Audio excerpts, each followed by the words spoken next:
വിശുദ്ധ യോഹന്നാൻ ശ്ലീഹായുടെ സുവിശേഷം 19-ാം അധ്യായം 26-ഉം 27-ഉം തിരുവചനങ്ങൾ. യേശു തൻ്റെ അമ്മയും താൻ സ്നേഹിച്ച ശിഷ്യനും അടുത്ത് നിൽക്കുന്നത് കണ്ട് അമ്മയോട് പറഞ്ഞു, സ്ത്രീയെ, ഇതാ നിൻ്റെ മകൻ. അനന്തരം അവൻ ആ ശിഷ്യനോട് പറഞ്ഞു, ഇതാ നിൻ്റെ അമ്മ.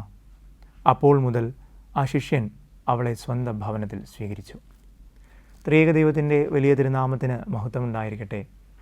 പരിശുദ്ധ വലിയ നോമ്പിൻ്റെ പുണ്യപ്രദമായ ദിനങ്ങളിലൂടെ നാം യാത്ര ചെയ്യുകയാണല്ലോ.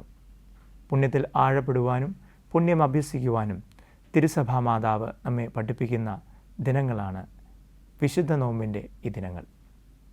ജീവിതത്തിലെ ഏറ്റവും മനോഹരമായ നിമിഷങ്ങൾ സംഭവബഹുലമായ വാക്കുകൾ കൊണ്ട് വർണ്ണിക്കുന്ന അവസരങ്ങളല്ല, മറിച്ച് നിശബ്ദമായ ചില സാന്നിധ്യങ്ങളാണ്. ആ കുരിശിലേക്ക് ഒന്ന് നോക്കുക. ഇതുപോലെ ഒരു നിമിഷം നാം കണ്ടുമുട്ടുകയാണ്. ആ കുരിശിൻ്റെ താഴെ യേശു താൻ ഏറെ സ്നേഹിച്ച തൻ്റെ അമ്മയും തൻ്റെ ഏറെ പ്രിയപ്പെട്ട ശിഷ്യനെയും കണ്ടുമുട്ടുന്നു.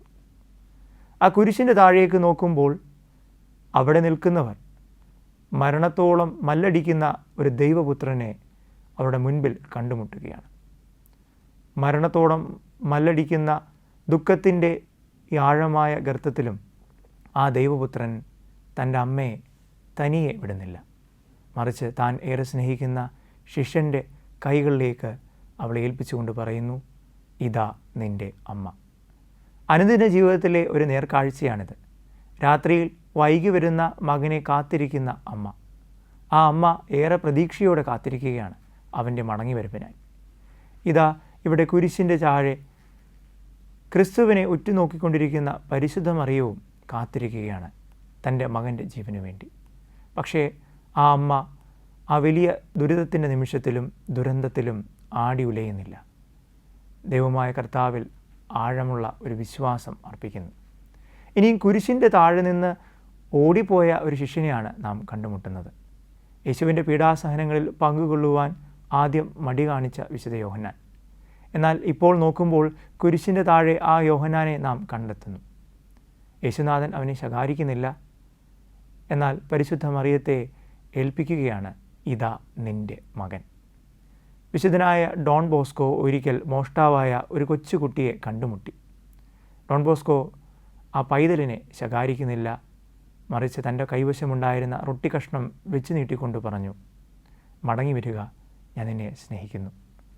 സ്നേഹമുള്ളവരെ, കുരിശിൻ്റെ താഴെ ആയിരിക്കുമ്പോൾ ആ കുരിശിലെ ക്രിസ്തുനാഥൻ നമ്മോട് ചോദിക്കുന്നുണ്ട്, നിന്നെ സ്നേഹിക്കുന്നവരെ, നിന്നെ മാനിക്കുന്നവരെ നീ സ്നേഹിക്കുന്നുവോ? ഇനിയും ഈ കുരിശിൻ്റെ പക്കൽ നിന്ന്, എന്നിൽ നിന്ന് ഓടി അകന്നു പോകുന്ന നിനക്ക് മടങ്ങി വരുവാൻ സാധിക്കുന്നുണ്ടോ? യെശയ്യാ പ്രവാചകൻ്റെ പുസ്തകം 43-ാം അധ്യായം 4-ാം തിരുവചനം, നീ എനിക്ക് വിലപ്പെട്ടവനും ബഹുമാന്യനും പ്രിയങ്കരനുമാണ്. കുരിശിൻ്റെ താഴെ പരിശുദ്ധ അമ്മയോടൊപ്പം, യേശു ഏറെ സ്നേഹിച്ച ശിഷ്യനോടൊപ്പം, അവനോടൊപ്പമായിരിക്കാൻ നമുക്കും ഈ നോമ്പുകാലത്ത് സാധിക്കട്ടെ.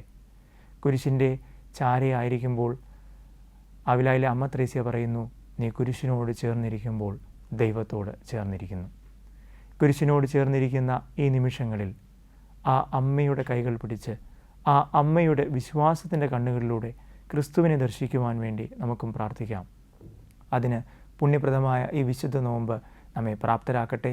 പിതാവിൻ്റെയും പുത്രൻ്റെയും പരിശുദ്ധ റൂഹായുടെ നാമത്തിൽ ആമേൻ.